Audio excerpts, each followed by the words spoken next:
unified command. Does the buck ultimately stop with you when it comes to how any protests are policed? Well, I mean,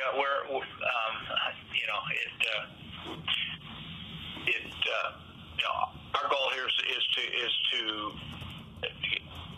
keep the peace and allow folks' voices to be heard.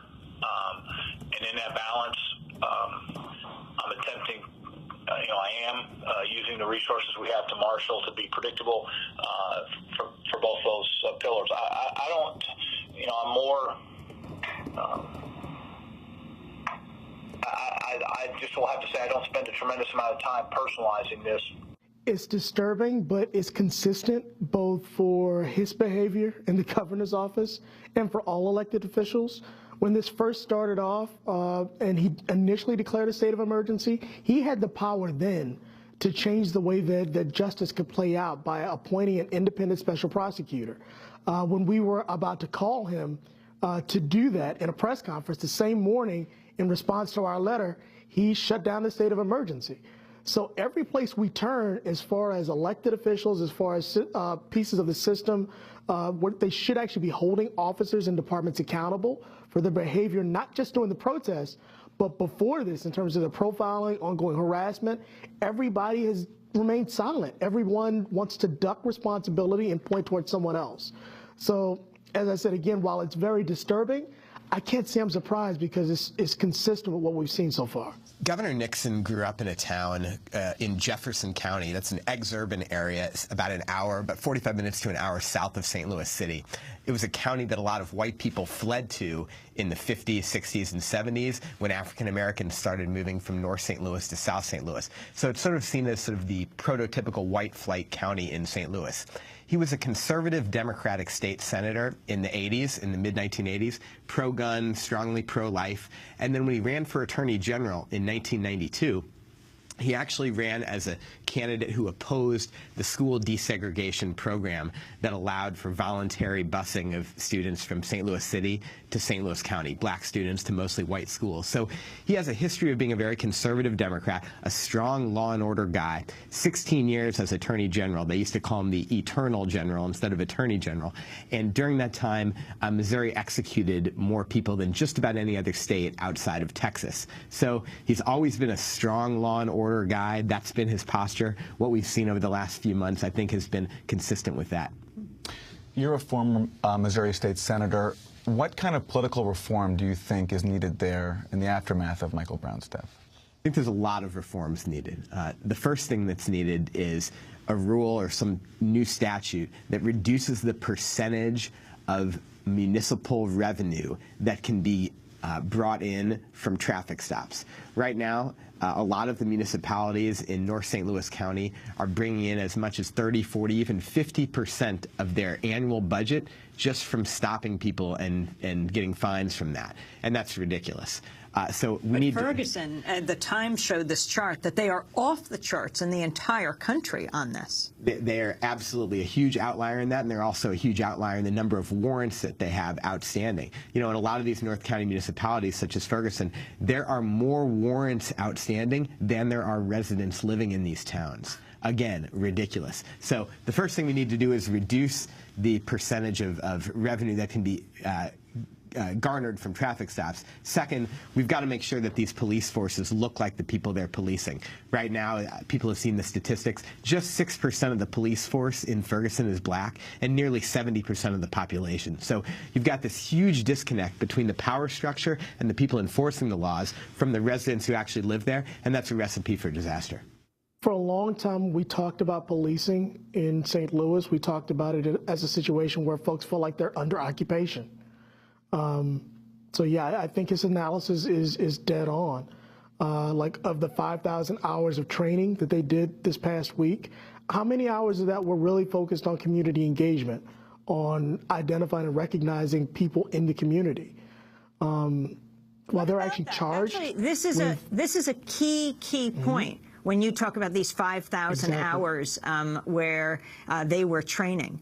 How much effort has been made by the mayor of Ferguson, by the governor, by the police, to reach out to community and to community leaders right now in this very critical, tense time?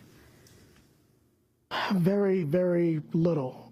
We've been working hard to make certain, especially as we build toward the actual verdict, that we are engaged, and we've done several levels of outreach with very minimal response. I mean, often they respond more quickly through the media than they do to us directly. It's an unfortunate truth, but this has kind of been the way it's been even prior to August 9th.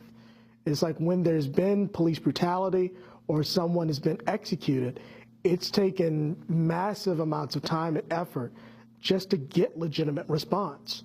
Part of what we're fighting for is a different kind of engagement in policing that interweaves civilian accountability through at least all 5 areas, from recruitment, hiring, to training, to their accountability mechanisms and their ability to advance.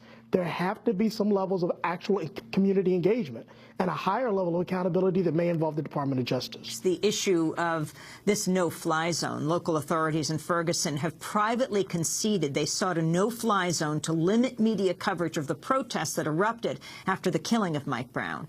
The federal government granted the request to bar all flights around Ferguson, including news helicopters, on safety grounds. But in new audio recordings obtained by the Associated Press, a federal official says, quote, they finally admitted it really was to keep the media out. So now we learn this about the no-fly zone, and I want to put this question to Montega, but we also have other video that have come out, that have selectively been released, you know, stories about Mike Brown, and then the Darren Wilson, this video that has come out of him leaving the police station and going to the hospital. Newly released footage also shows Darren Wilson threatening and arresting a resident for filming him last year. The video posted to YouTube shows Wilson after he arrives at a home to serve a summons. The resident asks his name, and Wilson threatens to, quote, lock his ass up. Listen carefully. What's your name, sir? You want to take a picture of me? I'm gonna lock your ass up. Sir, I'm not taking a picture. I'm recording this incident, sir. Do I not have the right to record? Come on. Sir, you just allowed me. You just asked. The resident, Mike Arman, was then arrested. The St. Louis Post-Dispatch, meanwhile, has released audio of police radio calls from the day Michael Brown was shot. It shows the fatal shooting took place in less than 90 seconds. And the paper released that surveillance I was talking about of Wilson leaving the police station for the hospital 2 hours after the shooting, then returning a few hours later. Montega, he doesn't seem to be holding his face, to be injured in the way that the police have said. Your response to all of these different revelations and this lead up to the decision by the grand jury? Unsurprised. As even Mrs. McFadden said before, this is part of a continuum that's happened for generations. At one point, it was characterized as lynching. I don't think it's very different now, but part of what happens is, one, you see authority figures begin to paint the victim with criminal behavior, with malevolence, with them becoming a threat. And then the other side is they paint whoever the officer or whoever actually did the killing as defending themselves.